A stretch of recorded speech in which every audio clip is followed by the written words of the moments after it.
এত সম্মান আপনার, অথচ আপনি খেয়াল করেন ইমাম সাহেব যখন কইছে আল্লাহু আকবার, ইমামের কথার লগে লগে সোজা বেড়ায় মাথা হইয়া পেশায় প্রায় চলে গেছেন। মোটামুটি আমরা একটা বুঝি ইমাম যা কয় আমরা তা করি নাকি করি না, কথা বেড়া করি নাকি করি না। তাহলে অবশ্যই অবশ্যই শঙ্করপুরের তারা নামাজের ভিতরে আল্লাহরে মানছে। কিন্তু ইমাম সাহেব খুতবার ভিতরে আলোচনা করছে আহাল্লাল্লাহু তাইয়্যা ওয়া হারামার রিবা। ও শঙ্করপুরের মানুষ, আল্লাহ ব্যবসারে হালাল করছে, সুদেরে হারাম করছে। তুমি নামাজে পড়লা, সুদও খাইলা, তুমি মসজিদে ইসলাম মানলা, লেনদেনের সময় আর ইসলাম মানলা না, ঠিক কিনা? ঠিক আছে, ধরে বুঝেন না? আমি ধরে কন মসজিদে নামাজ 100% নামাজ। ইমাম সাহেব বলছে লগে লগে সাজদা করেছি, ইমাম সাহেব যখন আসিম আমিও এখন আসতাম, আমি আবার সুযোগ দাঁড়াইছি, আবার গেছি, আবার সুযোগ হয়েছি। ইমাম সাহেব যা করে আমি তা করছি, আমি মন্ত্রী ভুলে গেছি, আমি ফিরসা ভুলে গেছি, আমি ফিরসা আমার কথায় বেলা মাইস উঠে বয়, আর আমি ইমাম সাহেবের কদম খেলায় হইয়া ভাই লাগাই দেয়, কোথা লাগাই দেয় বাড়ির ভিতরে, বাড়িতে ভিতরে যেতে আছে। তারপরে ইমামের কথা মানি, আয়ো ইমামের কথা নামাজের ভিতরে যেতে পারছ, তোমার জন্ম থেকে মৃত্যু, তোমার রান্নাঘর থেকে সংসদ খবর, তোমার সকাল থেকে তোমার সন্ধ্যা, তোমার ঘুম থেকে উঠা ঘুমাইতে যাওয়া, সব জায়গায় ইসলামের বিধান আছে নাকি নাই? নামাজের ভিতরে সামনে মাংস হুবু এমনি সব জায়গায় মানা, এটা হলো মধুগুলু ঠিক কিরকম কিরকম। এই আবার আগে ওরটা বানানো আছে সারা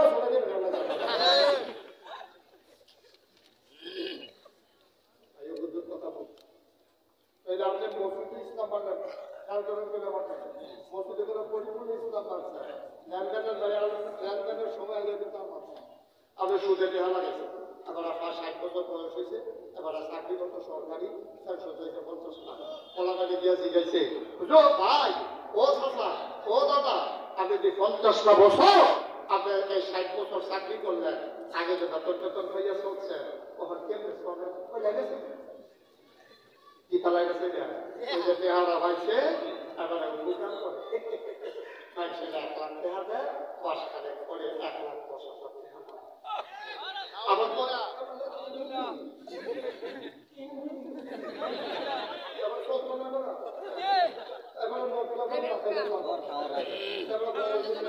আগে তো ফাইভ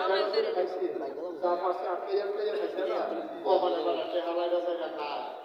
তারে দেয় তারে দেয়, আবার মাসে দিয়ে লাভ নাই তাই সে বিদেশে কোনো লাভ খাইছে না। এবার একটা মাঝে এই উপকার করতে দিয়া এবার 1 লাখ দিয়া 2 মাস পরে 1 মাস পরে 1,10,000 টাকা নিয়েছে। হালাল না হারাম? আমার অনেকে কয় যে আগে ফিরসাবরা ওয়াজ করলে এই বৃষ্টি নাই, ফিরসাবে দোয়া করছে লগে লগে কত সুন্দর বিদ্যা সে পাইতেছে। তারপর আগে বৃষ্টি তাই 3 টাকা দোয়া কথা দিয়া মাথা খেলে বাহিনী শুরু হয়ে যাবো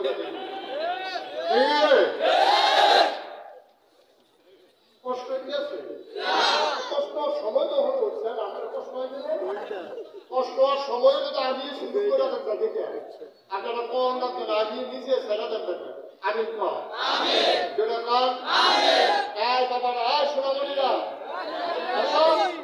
ওইখানে বাবা ঘুরে বসে দিদি ঘুরে বসো, তোমরা খাদ্যতে খারাপ হয়ে যায় ট্রেনিং দিতে তো কেমনি মাফিকতে উঠোন লাগে এই বয়সে এটা করো, খাদ্যের সঙ্গে তো তোমার বাইক যাওয়া হন দেখতে পারো দুজনে বাসাতে ফেলতে হবে তবে নাহলে বাসার যদি কিছু বন্ধ হয় না আর হাবা শত্রু নয়, কেয়ামতের ময়দানে আমার বিচার দেবো, আমিও আপনার বিচার, আমি বিচারাম করে আল্লাহ এই শীতের দিনে যে মানুষটি বইয়ে বইয়ে আওয়াজ হচ্ছে তারা যদি ভগবানের জান্নাত পাইছে, যদি আল্লাহ আমার জান্নাতও দেয় আগে আপনার বিচার, আবার আপনি আমার বিচার বের করে লাগে সে হুজুরে যে কথাটি কইছি রে তিনি সত্যি দিতে আছে রে হুজুরে জানি খুব আপনার আমার বিচারে সুবহানাল্লাহ কথা না নামাজের সময় যেমনি ইমাম সামনে মানছেন অর্থাৎ আপনি ইমাম মানছেন না আপনি ইসলাম মানছেন ঠিক কিনা ইমাম সাহেব কোনো বাসের নিয়ম অনুযায়ী নামাজ পড়াইছে না ইমাম সাহেবের ১,৫০০ বছর আগে নবী কয়ে গেছে সল্লু কামা রাআইতুমুনি উসাল্লি তোমরা এমনি নামাজ পড়বা যেমন আমার নামাজ পড়তে যাচ্ছ ইমাম সাহেব হাদিস পড়ছে ওই রকম মুসলিমরা এমনি নামাজ পড়ে ভাইও তুমি তো ঠিক নামাজ পড়ছো ইসলামের বিধান অনুযায়ী নবীর তরিকা অনুযায়ী আল্লাহর হুকুম অনুযায়ী ইমামের দেখানো অনুযায়ী আর এই জায়গাটা যেমনি ইসলাম মানছ জীবনের সব কাজের ভিতরে ইসলাম আছে নাকি না সব জায়গাটা পা মুরব্বী যারা আব্বা রাখছে আব্বা মুরব্বী আম্মা আম্মা আম্মা গো আম্মা মন দিয়া শুনেন তো আম্মা মুরব্বীরা আব্বা রাখতে আছেন আর আমার আব্বারা আব্বা রাখতে আছেন আর কেমনি ইজ্জত দিলে আপনারা ইজ্জত হইব আম্মা আর কেমনে ডাকি দিলে আপনার ইজ্জত হইব আর তোমার কলজাটুকু হইতে আছে যে আমার যুবক আছে তোমার কাছে আমি কি মায়া করি যদি কলজাটা বার করে আপনি একটা কথা দেখবি রুদার লাইনে লাইনে যুবক যুবক না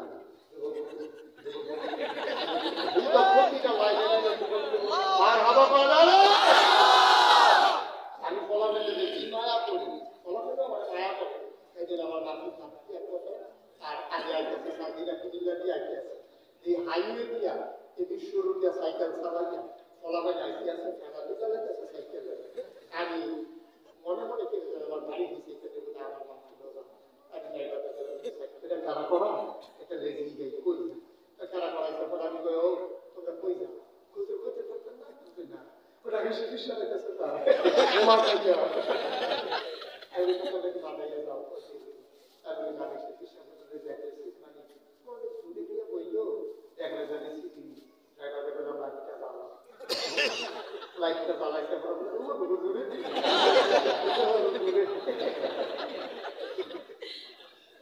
আমিও কইতে দিয়া মায়া করি রে তোর একটা বলা জাহান্নাম গেলে আমার কই যাবে একটা দেখো আর সব দিনে লই আমার কই দিনে আল্লাহ বলে একটা বড় দিয়া জায়গা দিয়া দেয় আর বন্ধা একটা সুন্দর বানাই দেয় আল্লাহ আগে দিয়ে ধরে দেখে হ্যাঁ এবারে সাদা গালা মুড়ি দিয়া বেশ দিয়া কাঁচা দিয়ে হ্যাঁ দেখে কথা সেটা দিয়া খা বাংলাদেশ জনতাও কিন্তু গন্ধ বাঙালি হ্যাঁ কাঁচা মিষ্টি ডাল বেশি অনেক কমাই আমরা মন মতো খারাপ করো